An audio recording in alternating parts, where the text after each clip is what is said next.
Explained, I must appreciate. So, I have a small question. Government is also thinking of this multimodal logistics parks, okay, which is MMLP.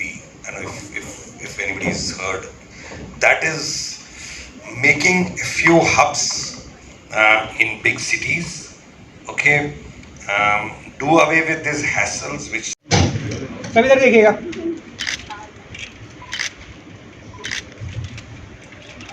Wait one more.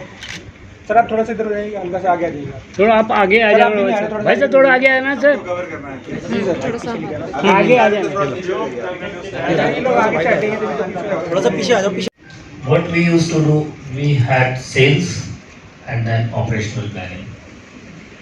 Sales people will come and tell these are the things required, and then operations will say yes, whether we can do, whether we cannot do, without focusing on what is lying with us in warehouse or WIP or in stores, anything. The change which has come now from sales and operational planning, we have to club, and a new term which has come in the mind is integrated business planning.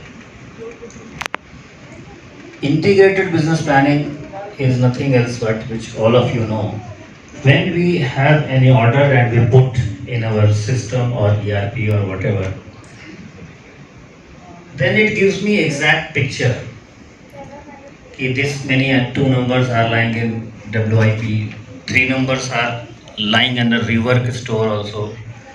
So if the sales people are demanding 10 people and operations people are saying we cannot give, so I find with this integration, yes, at least 6 pieces are available within the plant.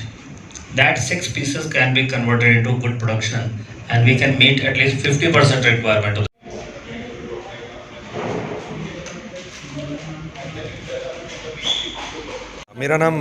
नमस्कार, मेरा नाम राजेश कौल है। मैं vice president sales and marketing Tata Motors में हूँ।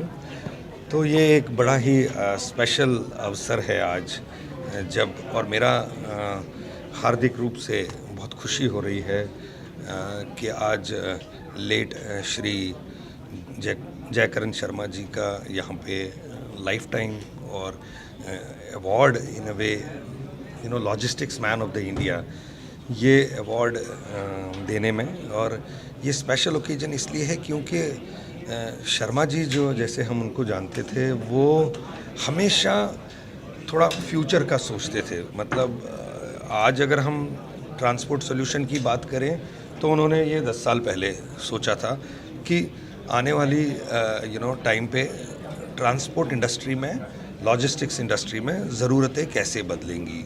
जैसे हम e commerce की एक टाइम पे बात करते थे कि जी हमारा ट्रक जो है अभी 8,000 10,000 किलोमीटर चलता है, तो वो बोलते थे एक टाइम आएगा जबकि ये बहुत ही ज़रूरी होगा कि ट्रक हमेशा चलता रहे, चाहे वो 2 ड्राइवर से चले, एक रेस्ट करे दूसरा चलाए, क्योंकि एफिशिएंसी लॉजिस्टिक्स इंडस्ट्री की तभी बढ़ेगी।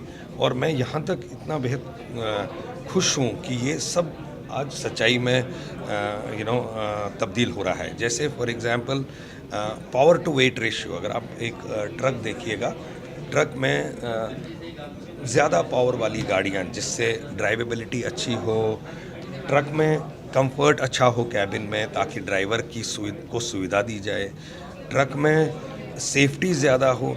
ये शर्मा जी ने बहुत साल पहले हमसे बात किया था। तो वो इनफैक्ट इंडस्ट्री में बहुत कम ऐसे लोग होंगे जब उन्होंने करीब 280 हॉर्स पावर की गाड़ी उस टाइम पे ली थी, और वो 500 गाड़ियाँ प्राइमा रेंज का। तो कहने का ये है, वो फार साइटेड थे, दूर का सोचते थे, एक वाकई में विजनरी थे, जैसे कि कस्टमर को क्या ज़रूरत, उनके कस्टमर को क्या ज़रूरत है, ना कि मेरे कस्टमर तो वो हैं, उनके कस्टमर आगे दूसरी इंडस्ट्रीज़ में थे जिनका वो ट्रांसपोर्टेशन लेते थे, चाहे वो कार्स लेते थे, स्कूटर्स लेते थे, मोटरसाइकिल्स लेते थे, स्टील लेते थे, कंटेनर्स लेते थे, ट्रैक्टर्स लेते थे, कई प्रकार की उनकी एप्लीकेशंस है उनके में काम करते थे।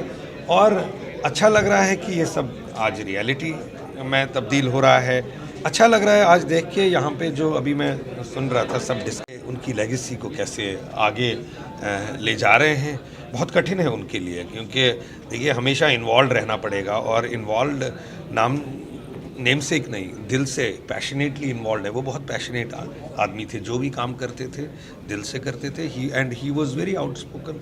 फीडबैक हमारे टाटा मोटर्स में हमेशा ये रहा है कि हम कस्टमर्स का फीडबैक लें, और वो हमारे को हमेशा हर परिस्थिति में, हर कंडीशन, इम्प्रूवमेंट कहाँ कहाँ होनी चाहिए, अभी क्या क्या अच्छी चीज़ें चल रही। मैंने हमेशा बोलता था अच्छी चीज़ें आप दूसरों को बोलिए, मेरे को सिर्फ इम्प्रूवमेंट के एरियाज़ बताएं। तो ये बड़ा इमोशनल मोमेंट्स भी होते हैं कभी कभी।